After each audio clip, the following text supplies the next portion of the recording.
Bienvenue dans ce nouvel épisode. Cette semaine, on vous emmène traverser le désert du Baloutchistan jusqu'en Iran.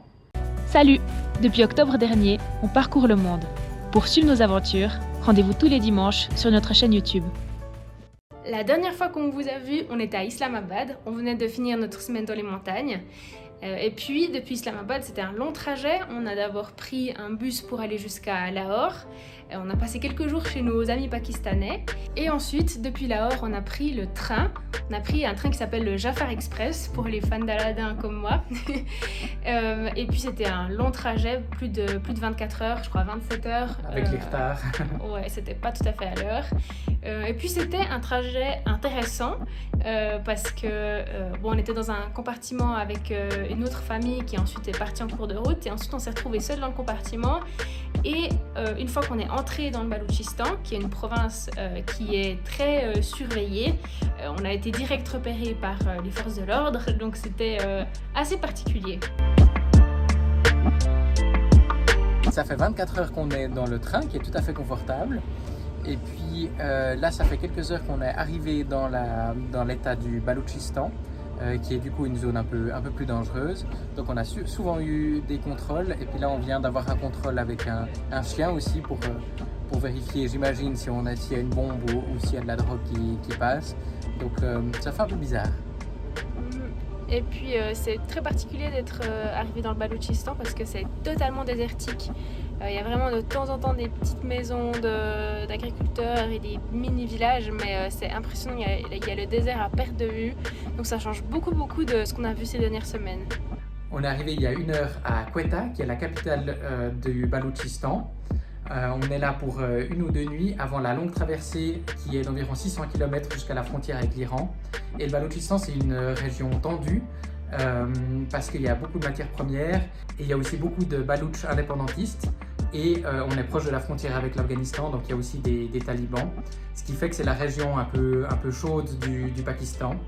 On a 600 km à faire et on sera du coup escorté pendant toute la durée du trajet. C'est quelque chose qu'on n'a jamais eu jusqu'à maintenant. C'est aussi important de dire qu'on ne serait jamais venu dans cette région juste comme ça, juste pour du tourisme. On vient uniquement ici parce que c'est le seul endroit par lequel on peut aller en Iran. C'est la seule manière de rejoindre en fait l'Iran et l'Europe par la terre, et c'est ça notre but en fait, de relier l'Inde à la Suisse uniquement par la terre.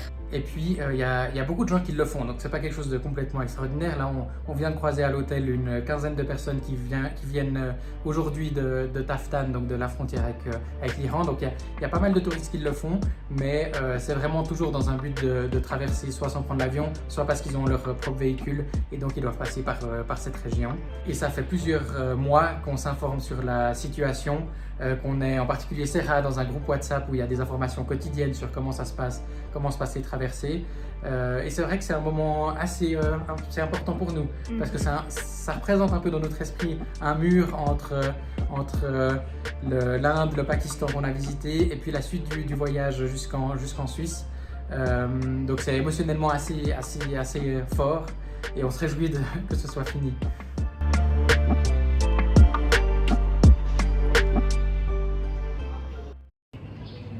Il est 8h du matin, on vient de faire notre première nuit dans l'hôtel à Quetta. Et ce qui est assez particulier avec Quetta, c'est que comme c'est dans une zone dangereuse et que la ville elle-même est un peu dangereuse, les touristes sont uniquement autorisés à aller dans 3 hôtels spécifiques, et il y en a 2 de ces hôtels qui sont des hôtels de luxe, donc c'était pas une option pour nous. Donc en fait on a vraiment été obligés de venir dans cet hôtel où on est maintenant, qui s'appelle le Bloom Star Hotel, par lequel passent en fait tous les étrangers. Et on n'est pas autorisé à sortir de l'hôtel. C'est uniquement avec une escorte de police qu'on a le droit de sortir de l'hôtel. Ça fait un peu bizarre parce que c'est la première fois du voyage et de notre vie qu'on ne peut pas sortir librement dans une ville en fait. Donc c'est vrai que ça c'est vraiment un peu bizarre. Et en plus on arrive hier, il n'y avait plus aucune chambre avec air climatisé disponible. Donc on a dormi sans clim cette nuit, et c'était une chambre qui était une fournaise, il faisait super chaud. Donc on a un peu souffert. Et aujourd'hui on doit faire plein de procédures administratives pour pouvoir partir.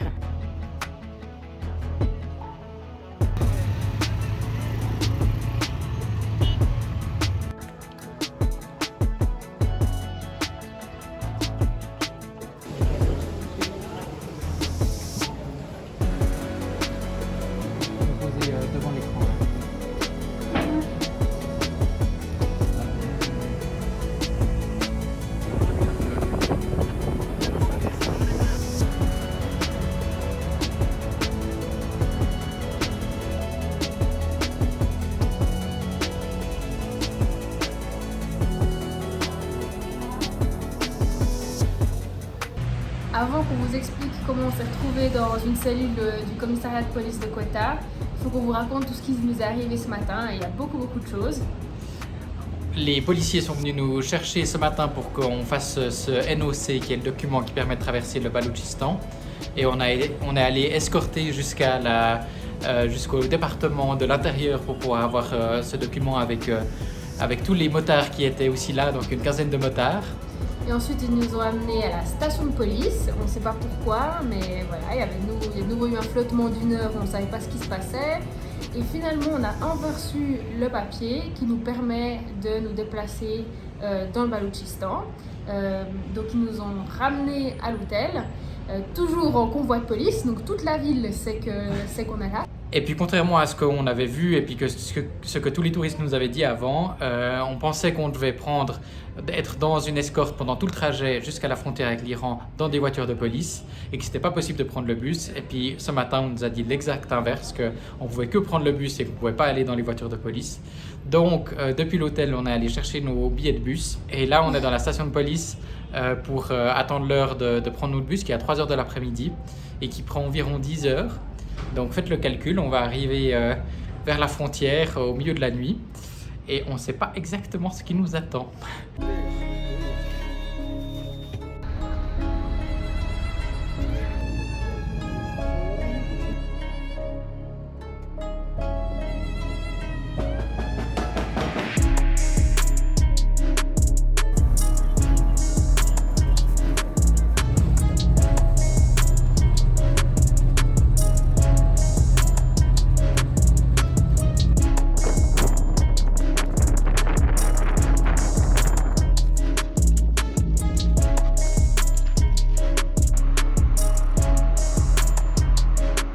Il est 3h15 du matin, on est arrivé avec notre bus.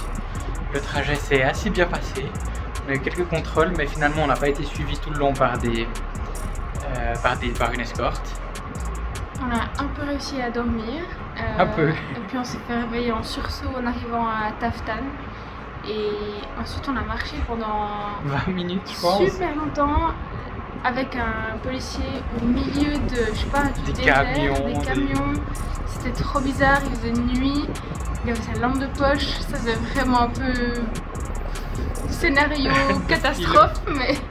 Et là on est arrivé dans la station de police du coup, et on est dans une pièce où on est censé dormir jusqu'à demain matin.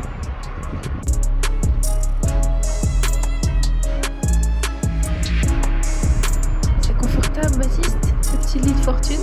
Oh. Mieux qu'un 5 étoiles.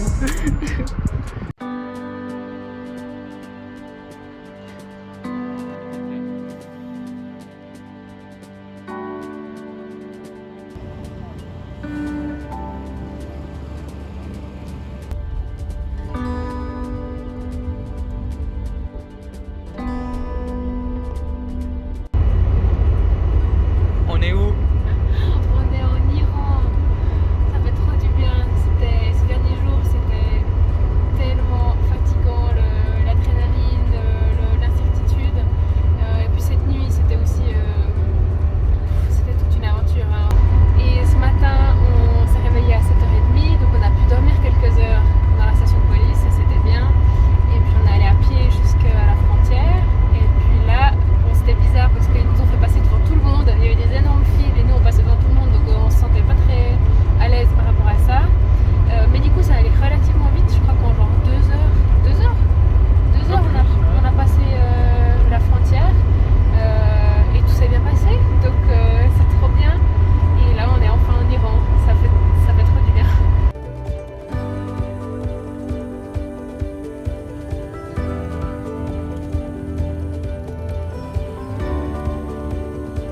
On a encore fait 500 km dans le désert pour sortir du Baloutchistan iranien. Et là, on est dans la ville de Kerman. Et puis ça fait du bien parce que Kerman, du coup, c'est un lieu vraiment touristique en Iran. Donc pour nous, c'est un peu symbolique. Ça veut dire qu'on est vraiment sorti de cette zone un peu tendue du Baloutchistan pakistanais et iranien. Et on commence pour de vrai à visiter l'Iran. Donc c'est un peu la fin de ce périple à travers cette zone tendue du Baloutchistan. On est soulagé d'avoir fini. Au final, il y a eu plus de stress que de mal, mais c'est aussi parce qu'on a beaucoup cherché et puis qu'on s'est bien informé. C'était pas une expérience très intéressante. Il faut aussi dire qu'on était vraiment hyper crevés hier soir en arrivant parce qu'on a vraiment très peu dormi toutes ces nuits de traversée. Donc le soulagement d'être arrivé nous a permis de passer une longue nuit régénératrice. C'était vraiment physiquement et mentalement éprouvant comme traversée. Et puis c'est clair que du coup on vous recommande pas du tout de venir au Baloutchistan si vous venez juste faire du tourisme au Pakistan, parce que vous pourrez rien faire par vous-même, donc il n'y a vraiment aucun sens de venir dans cette région. Mais pour ceux d'entre vous qui ont envie de traverser soit d'Iran au Pakistan ou inversement par la terre, on espère que cette vidéo elle a pu un peu vous montrer comment c'est en réalité, et puis que vous avez peut-être appris certaines choses et que ça va vous rassurer si vous allez faire ça. Et je pense que c'est aussi important de dire que c'est une zone qui est tendue, mais c'est pas une zone qui est tendue spécialement pour les touristes. Les touristes sont pas visés par des attaques comme c'est le cas en Égypte par exemple ou ailleurs, donc finalement en termes de risque, c'est assez minime, mais c'est quand même quelque chose à prendre au sérieux. Mais voilà, ne venez pas au Baloutchistan si vous avez juste envie de découvrir le Pakistan. Il y a plein d'autres endroits trop beaux à voir et qui sont tout à fait sûrs. Et du coup, c'est là aussi la conclusion du Pakistan pour nous. En quelques mots, on voulait vous partager notre bonne surprise, à quel point on a vraiment adoré ce pays, notamment l'hospitalité. Les gens sont super accueillants. On ne s'attendait pas à ça en fait au Pakistan. Nous, on avait tous nos petits clichés d'Européens sur le Pakistan et en fait, les gens sont super sympas, super accueillants. Ils sont vraiment ravis qu'on vienne voir leur pays en fait. Ouais. Il y a un potentiel touristique qui est tellement inexploité. C'est frustrant parce que c'est incroyable vraiment à faire. Il y a tellement de choses à faire et c'est vraiment pas cher du tout aussi. Donc c'est vraiment une destination touristique qu'il faudrait plus considérer quand on fait ses vacances. Et puis avant le 11 septembre, c'était une destination touristique prisée. Il y avait beaucoup de gens qui venaient. Et puis ensuite, suite à la guerre et puis à la recherche de Ben Laden en Afghanistan, mais aussi au Pakistan, le tourisme s'est complètement effondré. Et puis là, depuis peu, ça commence à reprendre aussi après le Covid. Donc petit à petit, il commence à y avoir des touristes étrangers. Et puis on espère que ça pourra continuer à progresser et puis que la sécurité pourra continuer d'être aussi bonne, parce que à part dans le Baloutchistan, sinon tout le reste est absolument safe. Merci d'avoir suivi cet épisode et on vous retrouve la semaine prochaine en Iran. Il est 21h30 et c'est notre premier repas de la journée. On n'a rien mangé de toute la journée à part 3 biscuits et demi. On était affamés, ça fait du bien.